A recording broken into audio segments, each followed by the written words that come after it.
জয়ন্ত সিং বাহিনীর যে দাপট, সেই দাপট অব্যাহত রয়েছে এবং যে কারণে প্রমোটার তার আতঙ্কে রয়েছেন। তার বাড়িতে ভাঙচুর করা হয়েছে, এমনকি মারধর করা হয়েছে বলে অভিযোগ।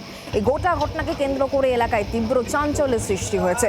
জয়ন্ত বাহিনীর দৌরাত্মে এখনো পর্যন্ত লাগাম পরানো যাচ্ছে না। রাতে প্রমোটারের বাড়িতে হামলা চালানো হয়েছে বলে অভিযোগ।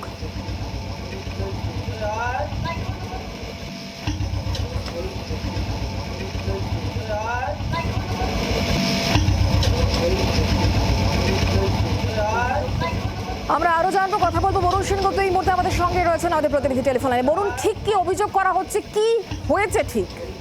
দেখো, এই ঘটনা কিন্তু আজ থেকে 6 মাস আগের ঘটনা।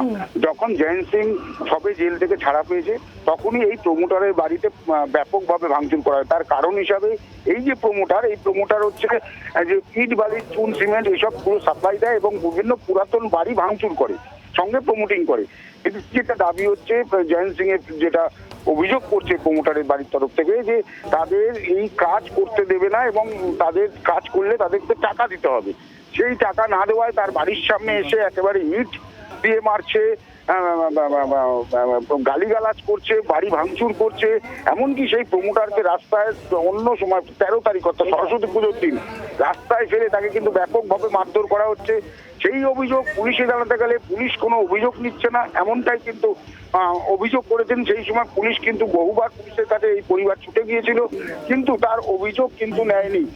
একদিকে টাকা তোলা, টাকাটাকে দিতে হবে, অপরদিকে যদি না দাও তাহলে কিন্তু মারধর এবং সঙ্গে একদম কাজ বন্ধ করে দেওয়া, এমনটাই কিন্তু ছিল শাহজাহানের এই যে জয়ন্তের টিমের লোকজনের কাজ। যদিও এইখানে যদিও পরিবারের লোক বলছে জয়ন্তকে এখানে দেখা যাচ্ছে না, তার এক বান্ধবী এবং তার যে সাঙ্গপাঙ্গ সাকরেতটা ছিল তারা এসেছিল। জয়ন্ত কিছুটা দূরে দাঁড়িয়েছিল। সেখানে তারা মূলত তোলা চাওয়ার অভিযোগ এবং পুলিশের কাছে অভিযোগ জানাতে গেল। পুলিশ প্রথমে অভিযোগ নেয়নি, কেন? এর পেছনে ঠিক কি কারণ রয়েছে? পুলিশের তরফ থেকে কি বক্তব্য উঠে আসছে? তাহলে পুলিশের তরফ থেকে এখনো পর্যন্ত কোনো সেইভাবে কোনো রকম বক্তব্য কেউ দেননি।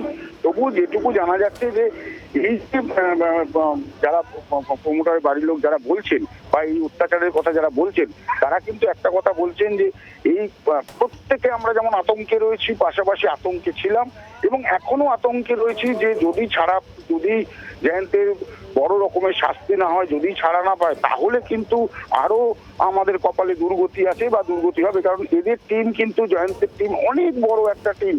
সেই টিমের লোকজনকে প্রত্যেককে যদি না ধরা হয় তাহলে কিন্তু অসুবিধার মধ্যে পড়বে এলাকার সাধারণ মানুষ বা যারা এই নিয়ে মুখ খুলছে।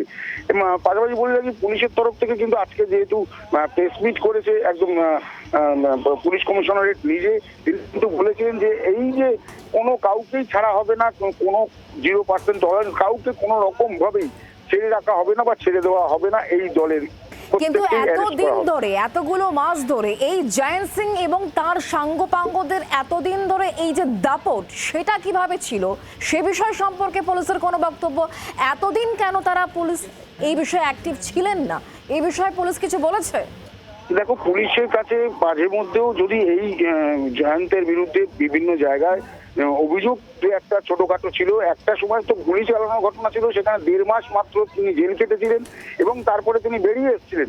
2023 সালে জুন মাসে তিনি গুলি করেছিলেন সেই এক প্রমোটারকে এবং সেই প্রমোটার পায়ে গুলি লাগে এবং তার আশঙ্কাজনক অবস্থায় তিনি হসপিটালে ছিলেন। তারপরে তিনি সুস্থ হয়ে বাড়ি আসেন, কিন্তু সেখানেও কিন্তু দেখা যায় মাত্র 1.5 মাস জেল কেটেছে। যেখানে আজকে সিপি সাহেব তিনি নিজে বলেছেন যে তার কারণ হচ্ছে তিনি কোর্টের কাছে আবেদন করেছিলেন যে পর থেকে তিনি আর এই ধরনের কাজ করবেন না এবং এই ধরনের কাজ থেকে তিনি বিরত থাকবেন।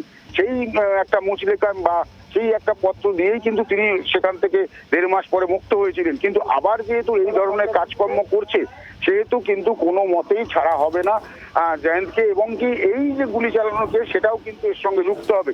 অতএব একটা জিনিস খুব স্পষ্ট করেছেন আজকে সিপি সাহেব, যে এই যে কটা ঘটনা তার নামে অভিযোগ রয়েছে বিভিন্ন থানায়, দক্ষিণেশ্বর থানা থেকে আরম্ভ করে বেলগড়িয়া থানায় যে কটি অভিযোগ রয়েছে, প্রত্যেকটি অভিযোগ কিন্তু তার প্রতি লাগু হবে এবং শেষ পর্যন্ত প্রত্যেকেই, অর্থাৎ জয়ন্তের গ্রুপের প্রত্যেককে কিন্তু গ্রেপ্তার করবে, এমনটাই কিন্তু পুলিশ আধিকারিকের তরফ থেকে জানানো হয়েছে। বরুণ, তুমি নজর রাখো। ধন্যবাদ।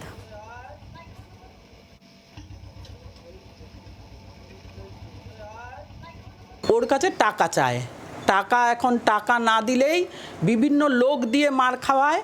অনেকবার মিথ্যে কেস অনেক দিয়েছে, দিয়েও যখন হচ্ছে না তারপর বাড়ি ভাঙচুর করেছে। টাকা দিতে হবে, নইলে ধরো যে কাজগুলি করছে ওগুলি ওদের দিয়ে দিতে হবে।